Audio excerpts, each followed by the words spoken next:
خو تعریف اسمت کنیم دیگه درباره زی کمپ رو بگین کمپ برای چی زدین و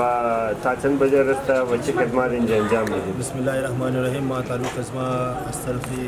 از المصطفى اوپن سکاوتس است و این کمپ به سلسله شهادت امام علی علیه السلام کی جلوس پر میشد و دراستان مایندر از یک medical camp course है इस तरह का मुस्तफ़ा ओपन स्काउट्स और इंशाल्लाह ताई कैंप इसमें कैसे था इफ्तिताह में जी बरनामे जुलूस हस्ते हैं मैंने कैंप की सर्विस मैंने कैंप के साथ वो हमें फर्स्ट एड के साथ तमाम फैसिलिटीज़ अंदर डॉक्टर्स वगैरह वो चंगदी जी खास्ते उना मायल इंशाल्लाह और बचा के साथ जी संजर जनी मना या जख्मी मिशन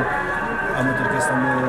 हेल्प दिगा ऑर्गेनाइजेशंस रम गिरफ्ते एम्बुलेंसेस हम इस्ताफिशेस में इंशाल्लाह